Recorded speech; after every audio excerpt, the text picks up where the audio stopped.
स्वागत है। मैं आपके साथ पूनम दुबे। खबर दिन भर पर देश और दुनिया की बड़ी खबरों के बारे में जानेंगे, लेकिन सबसे पहले नजर डाल लेते हैं कुछ प्रमुख हेडलाइंस पर। इजरायली पीएम बेंजामिन नेतन्याहू के खिलाफ अरेस्ट वारंट जारी, इंटरनेशनल कोर्ट में वॉर क्राइम का आरोप तय। भारत की सख्ती से नरम पड़े कनाडा के तेवर, पीएम मोदी पर लगाए गए झूठे आरोपों पर दी सफाई। अंडर ट्रायल कैदियों को जल्द होगी रिहाई, सुप्रीम कोर्ट ने नियमों को लागू करने की दिशा में तुरंत कदम उठाने की कही बात। साइबर ठगी पर केंद्र सरकार का बड़ा एक्शन, 17,000 से ज्यादा व्हाट्सएप अकाउंट किए गए ब्लॉक। मणिपुर में हिंसा को लेकर बीजेपी और कांग्रेस आमने सामने, खड़गे के आरोप पर जेपी नड्डा का पलटवार, कहा सनसनीखेज बनाने की कोशिश कर रही कांग्रेस। दिल्ली चुनाव के लिए केजरीवाल का मास्टर प्लान, रेवड़ी पर चर्चा कैंपेन से वोटर्स को साधने की कोशिश। पंचायत मंत्री कृष्ण लाल पंवार ने अधिकारियों को लगाई फटकार, कहा काम करेंगे अधिकारी तो मिलेगा सम्मान, नहीं तो होगी कार्रवाई।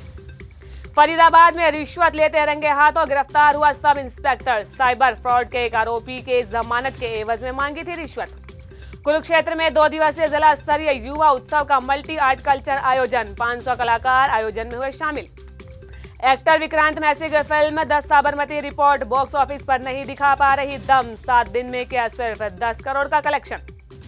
अब खबरें विस्तार से और शुरुआत करेंगे इजराइल के प्रधानमंत्री बेंजामिन नेतन्याहू से, जहां इंटरनेशनल क्रिमिनल कोर्ट यानी कि आईसीसी ने युद्ध और मानवता के खिलाफ अपराधों को लेकर इजराइल के प्रधानमंत्री बेंजामिन नेतन्याहू और पूर्व रक्षा मंत्री योव गैलेंट के लिए गिरफ्तारी वारंट जारी कर दिया है।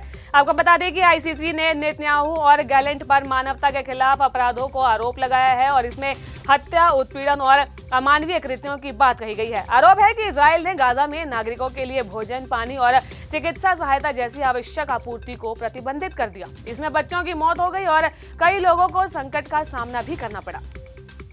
बात कनाडा की करेंगे। भारत और कनाडा के बीच खालिस्तानी समर्थक हरदीप निज्जर की मौत के बाद लगातार तनाव देखने को मिल रहा था, तो वहीं अब इसी हिंसा के बीच शुक्रवार को कनाडा की ओर से अब इस पूरे मामले पर एक अहम बयान जारी किया गया है। कनाडा ने माना है कि पीएम नरेंद्र मोदी, विदेश मंत्री एस जयशंकर और राष्ट्रीय सुरक्षा सलाहकार अजीत डोभाल को कनाडा में किसी भी गंभीर आपराधिक गतिविधि से जोड़ने का उनके पास कोई सबूत नहीं है। ट्रूडो सरकार का ये स्पष्टीकरण कनाडा में अखबार में छपी रिपोर्ट के उस दावे के बाद आया है जिसमें आरोप लगाया गया था कि निज्जर की हत्या कथित साजिश भारत के शीर्ष नेताओं ने नहीं रची थी।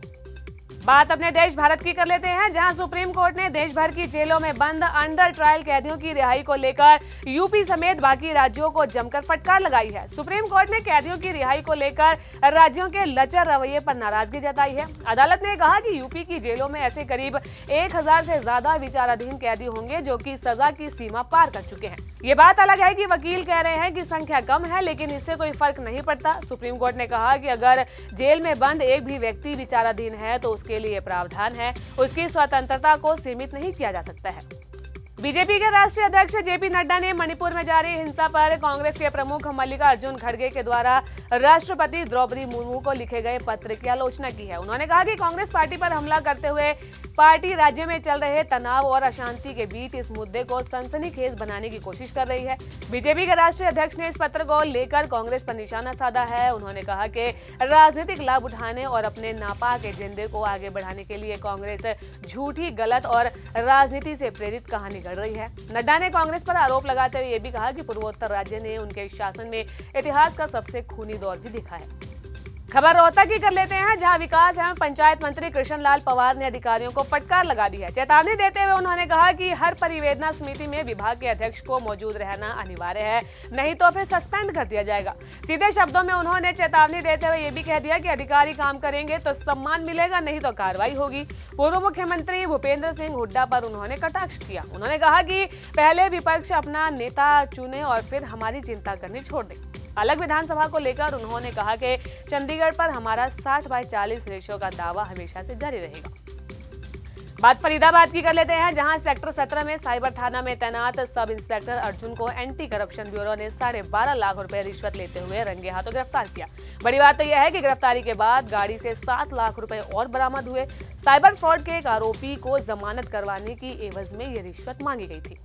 बॉलीवुड गलियारे की बात कर लेते हैं। एक्टर विक्रांत मैसी, राशि खन्ना और रिद्धि डोगरा की फिल्म द साबरमती रिपोर्ट, जो कि 15 नवंबर को सिनेमाघरों में रिलीज हुई थी, लेकिन ये फिल्म बॉक्स ऑफिस पर कुछ खास कमाल दिखा नहीं पाई है। अच्छे रिव्यू होने के बाद भी फिल्म कलेक्शन नहीं कर पा रही है और इसी की वजह से मेकर्स को नुकसान भी हो सकता है। फिल्म का 7वें दिन का कलेक्शन सामने आया है और अब तक 7 करोड़ का कलेक्शन जो है द साबरमती रिपोर्ट कर पाई है। और बड़ी बात तो यह है कि इस फिल्म को मध्य प्रदेश, छत्तीसगढ़ और हरियाणा में टैक्स फ्री किया गया था। पीएम नरेंद्र मोदी ने भी इस फिल्म की जमकर तारीफ की थी और इन सब के बावजूद हालात ऐसे हैं कि साबरमती रिपोर्ट की कमाई में इजाफा नहीं हो पाया है।